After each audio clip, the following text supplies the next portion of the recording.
దేవుని యొక్క ప్రశస్తమైనటువంటి నామంలో మీ అందరికీ వందనాలండి. మరి ఈరోజు దేవుడు జ్ఞాపకం చేసిన మాటతో మరి మీ ముందుకు వచ్చానండి. చూడండి, మనం లోకంలో చాలా వెతుకుతూ ఉంటాం మన జీవితంలో కదండి. మనము కోల్పోయినాయి మళ్ళీ తిరిగి వెతికి పొందుకోవాలనుకుంటాం, లేకపోతే కోల్పోయినాయి ఇంకా మన జీవితంలో ఉంటే బాగుంటుందని అనుకుంటూ ఉంటాం కదండి. కానీ దేవుడు ఏం వెతుకుమంటున్నాడు తెలుసా అండి?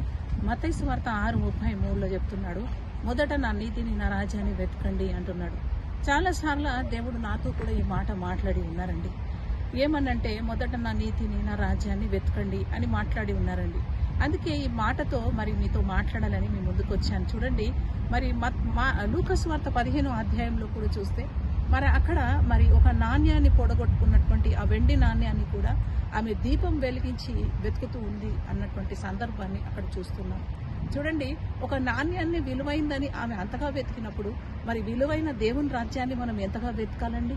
ఈ లోకంలో అన్నిటినీ వెతుకుతున్నాం, మరి అన్నిటినీ మనకు కావాల్సినది ప్రతిదీ వెతుకుతున్నాం. డబ్బుని వెతుకుతున్నాం, మరి ఇంకా ఆస్తులను వెతుకుతున్నాం, అంతస్తులను వెతుకుతున్నాం, అన్నిటినీ వెతుకుతున్నాం. కానీ వెతకవలసిన దేవుని సన్నిధిని వెతకవలసిన దేవుణ్ణి వెతకలేకపోతున్నామండి.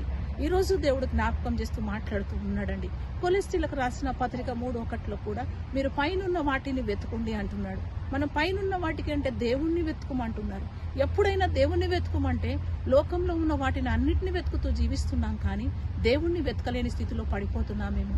అందుకే ఈరోజు నువ్వు వెతకవలసింది దేనిని వెతుకుతున్నావు, ఎలా వెతుకుతున్నావు, మరి దేనిని వెతుకుతున్నావు అని గుర్తు చేస్తూ దేవుడు అడుగుతున్నాడు. నువ్వు వెతకవలసింది ఏంటిదంట తెలుసా? ఆయన రాజ్యాన్ని, నీతిని, మరి ఆయనని వెతుకుమంటున్నాడు.